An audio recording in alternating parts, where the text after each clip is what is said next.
That's my money, bro. Really? Así de rápido, loco. Let's go.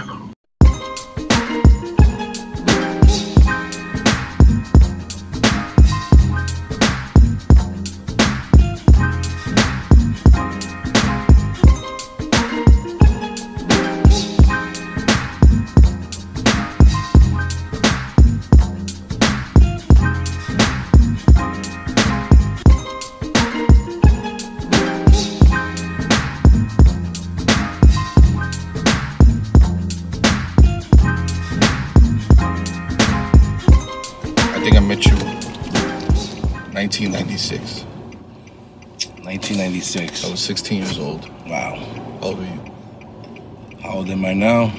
Or then?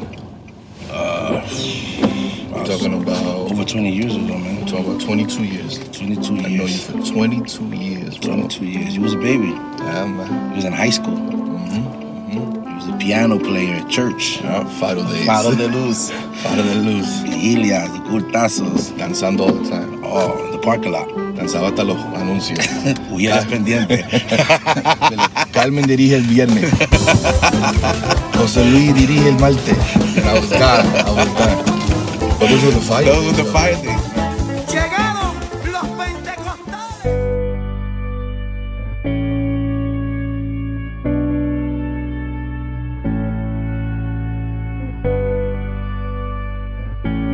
So before that, were you raised in church? I was raised in church. My mother raised me in church since I was a child. You know, you grow up and you become a teenager. Right. And, you know, other things are more attractive to you than church. And so, you know, I stopped going to church when I was allowed to. You know, back in the days, they made us go to church, you know. Right, definitely. There was no ifs, ands, or buts. You had to go to church. I remember 8 years old. I was 8 years old when I preached my first message. Now, how old were you when you stopped going to church? Man, I was like probably, I'd like to say like 15. Wow. 15, 16. And at that age, what pulled you away? Hanging out, you know, wanted to be out. And I wanted to be in church. There was really, at the time, there was really nothing in church to keep me in church. I remember I used to find church boring after a while. And I grew up singing in church. And like I said, I preached my first sermon when I was 8 years old. And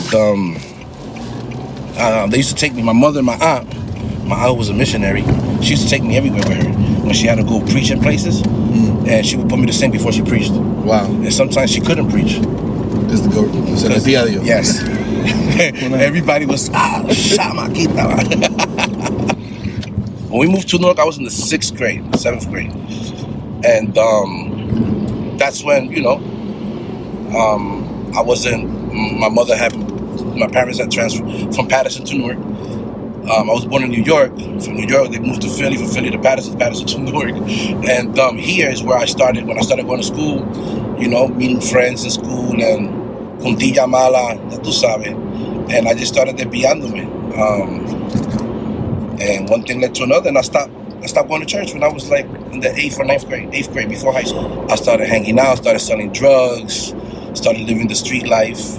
Not because I learned it at home, but because I just saw it, you know. My home was a Christian home, but the street, you know, it was calling me. And I was out there for a lot of years, selling drugs, in and out of jail, you know, until the Lord decided it was time.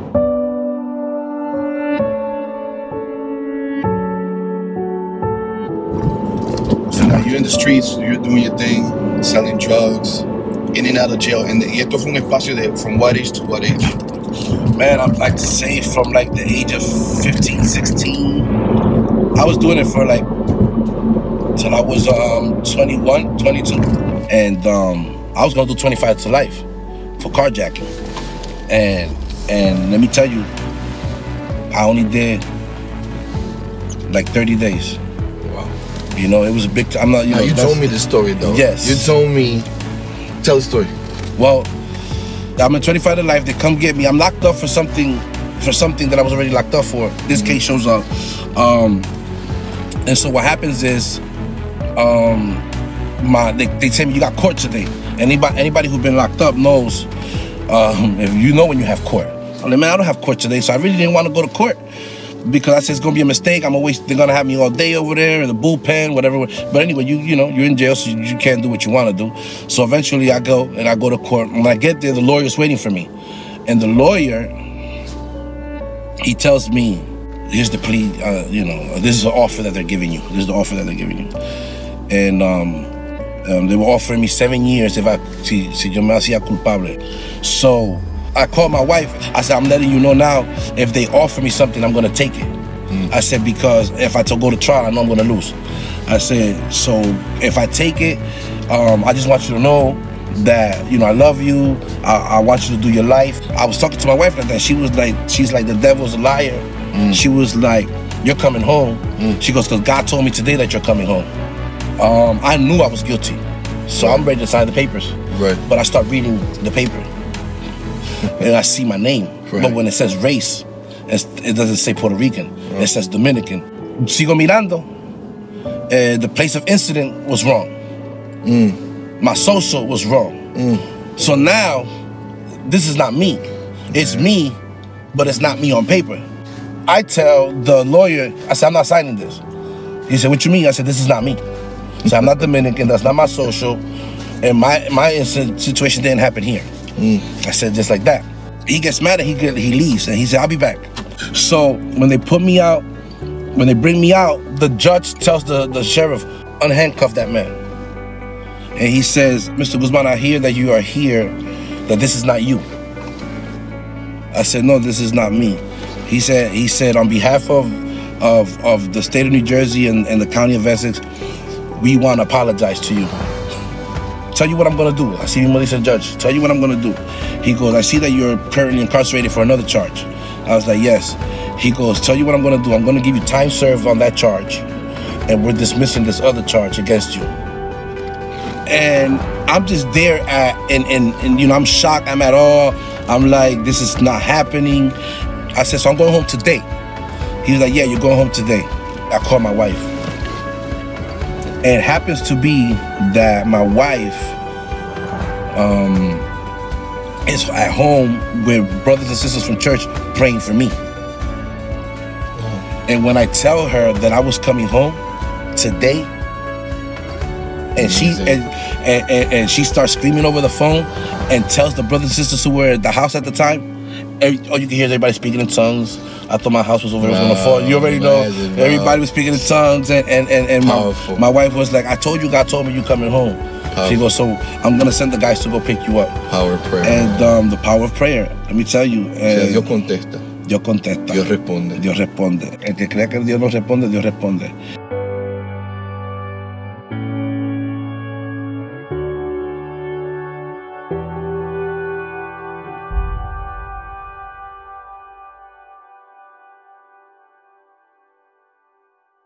So I'm looking at it like error, right? Because I could go, yo paso por dominicano. Sí, sí, yeah. Sí. Okay. Una mancha de bueno. Yo puedo pasar como dominicano, yeah, right. Como hermano de piña. Jonathan. Piña. Entonces, the lawyer got mad at me because, you know, this is a public defender. He ain't really my lawyer. Right, he works for both of us. Right. He's just there. Yeah. So, I was such a gangster, I couldn't afford a lawyer. Fake, right? Fake gangster. Fake gangster, right? Broke.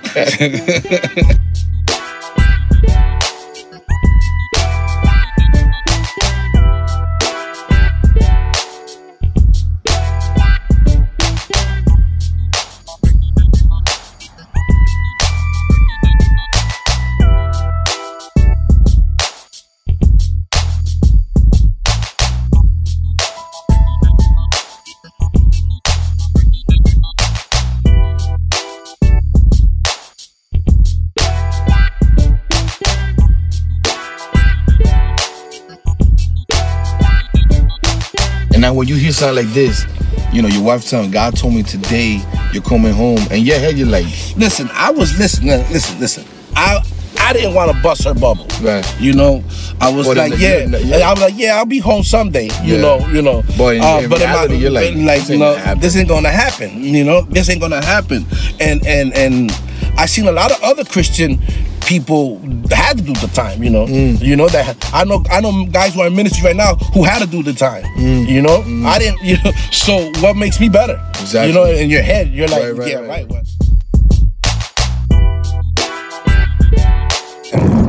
I had people wanting to kill me. As a matter of fact, an attempt on my life was made. Attempts on my life was made a few times, and I know now that it was God protecting me all the time. You know, and those things started playing a role in my life. You know, I started using drugs. So, you know, I used to be high all the time, and at the same time getting into drama, you know, shootouts and fights, and you know, and all of that started taking a toll on me. You know, and I started seeing that this is not the life that I want. You know, and but I didn't know how to get out of it. Right. I didn't know how to get out of it because I was in it, and this is who I was. And you know, my mother and my wife, you know, of course, I met my wife during the time, and you know, my wife was serving the Lord. My wife was serving the Lord already, and my wife would always invite me to church and always praying for me, and I would never go. But you know, one day I was going to, you know, we were going out to the city to go chill, but to go hang out, and a friend of mine's, I stopped at these projects called, at the time they were called Baxter Terrace. They're not there no more. They knocked them down, and I used to sell drugs there too. And they came to kill us, me and my friend. My friend got shot. I got away. Wow. And your boy, he died? No, I thought he did, but I never seen him after that. So I saw him get shot in the head. I saw him get shot in the head, but you know, later on, after I gave my life to the Lord, I'm preaching at a revival. Matter of fact, in your church, I Follow the Loops, in the parking lot, and I look, and I see him in the crowd. That's amazing, bro. I see him in the crowd, and all along I thought he was dead. And he was there. He came because he couldn't believe that I was the preacher. Wow. Because we had not seen each other since all that happened. Wow. You know? And come to find out, his mother knew my mother. His mother was a praying woman and a godly woman as well. Wow. So I know now that God had purpose with him. And when he got shot, I seen him get shot. He told me that the bullet grazed him. Wow. But I saw when they put the gun to him and pulled the trigger. Yeah. That's amazing. So he said it really just grazed him, and that was it. And then he disappeared after that. Gave his life to the Lord. It was because you know, God had purpose in his life too. Hay algo con la mujer que Dios tiene, porque fue mi mamá y fue mi esposa, pero quédate ahí, que cuando Dios empezó a bregarle mi vida, antes de yo darle mi vida a Cristo, mira lo que pasó. Ese día, en ese tiroteo, yo me fui para casa. Yo tenía la mente revolcada, y yo dije, bueno, voy para casa y voy a venir para atrás y voy a tirotear a esta gente, porque yo sabía quién fue lo que lo hicieron, y me voy para Nueva York a janguear y nadie va a saber que fui yo. Esa era mi mente. Right. Esa era mi mente. Pero cuando llego a casa y estoy preparándome para irme, mi mamá y mi esposa me dice, hoy hay un culto, una vigilia en la iglesia, y un culto especial, ven con nosotros. Ellos no sabían lo que habían pasado. To this point, they don't know you got shot. No, they didn't know I got shot at or none of that. I always try to keep that away from them. I didn't want them knowing about that stuff. Pero, you know, they think I'm going clubbing when I was really going to go shoot somebody and then go clubbing. So, you know, so nobody knows anything. And God set me up. You know, God set me up because I remember I was ironing my clothes. And when my wife and my mother spoke to me and said, I said, I ain't going to church. I said, mami, deja de estar hablándome de iglesia. Cuando yo esté ready, yo voy. Tú sabes, bien repugnante y qué sé yo. And nada, while I was ironing the momento, I said, you know what, maybe I should go to church. I know now that it was the power of God that just took over my mind. And I told my mother and my wife, I got in the car with them. I said, drop me off in Penn Station. And while we were going towards Penn Station, it was funny because I was fighting the whole time in the car whether should I go to church with them or not. And I remember the light. I said to myself, this is crazy now, right? I told the Lord, I told God inside of me, I was talking to God while I was in the car. I said, if you really want me to go to church with my mother and my wife tonight, that light, make it turn red. And let me tell you something. One of the first times I ever seen God respond to me so quickly. The light was green. You know, it goes green, yellow, red. Nah, it went from green to red. And the car stopped. And that's the street my mother had to make a right to go to the church, because that's where her church was at. Wow. And I looked, and when that happened, like I got like cold and like, you know, like I felt something inside of me. And I said to my mother, I said, go ahead, mommy, make a right. I'm going to church with you. Right? And my mother was shocked when I said that. And my wife looks at my mother like, you better heavy up and turn before this man changes his mind, you know? So she turned and we got to the front of the church. And I remember I had a pack of cigarettes on me. And inside the pack of cigarettes, I had drugs inside the pack of cigarettes. And when I got to the church, I could hear the music outside. When I got out the car, se me pararon los pelos. I was hearing the people singing and worshiping, and the power of God impacted me right outside of the building. Right outside of the building, that I started tearing up, and I took my pack of cigarettes and everything, and I threw it down the sewer hole. And then I went inside the church, and I told my wife and my mother, I want to give my life to Christ right now. They stopped the worship and everything, passed me to the front, and I gave my life to the Lord as soon as I walked into that building.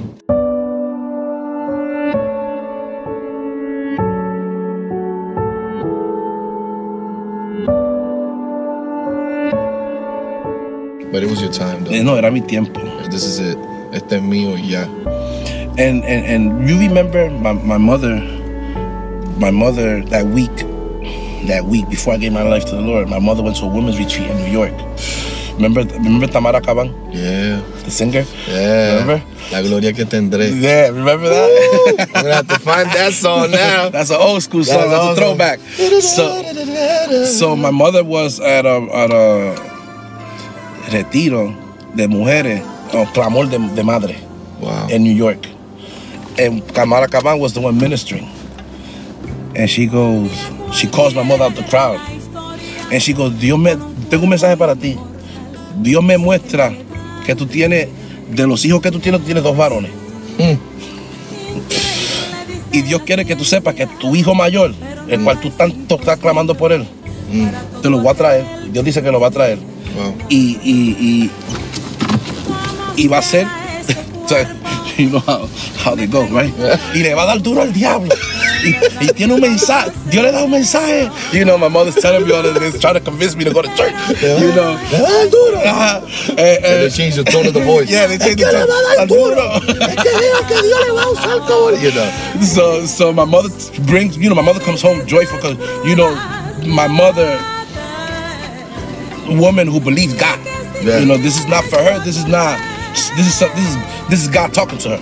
You know, and look at that old school, the way we were brought up. If God said it, that's it. That's it. There's no ifs, ands, or buts about maybe, it. Quizá, por si acaso. O sea, God said it. Y Dios lo va a hacer. That's it. Y ella, let me tell you, ella me dijo, bueno, fíjate. She goes, pero Dios me habló. Yeah, cause you laughed. Yeah, I was laughing because I said, Ma, you trying to convince me to go to church, you know? So, but I knew she was for real, but I was, you know, I was trying to make it into a joke. And she said, okay, bueno, fíjate. She goes, pero, Dios me habló. Vamos a ver quién es más fuerte, tú o Dios. Oof, old school, man. Yeah. Vamos a ver quién es más fuerte, tú o Dios. Listen, man, 3 days later, I gave my life to the Lord. 3 days later.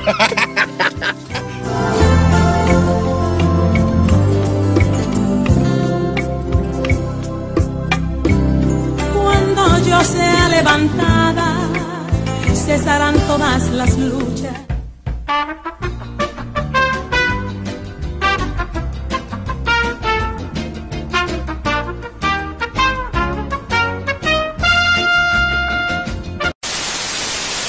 You know, tarde que temprano, and let me tell you, I was ay, Dios mío, te iba a decir algo. I hate when I get brain freezes. Pero it wasn't. When you get to a certain age, yeah, se te cierra la cabeza. Bueno, tú sabes que mi mentalidad a veces si no fuera por la gracia de Dios. Y lo que iba a decir es que era el favor de Dios sobre mi vida todo el tiempo y yo no lo sabía.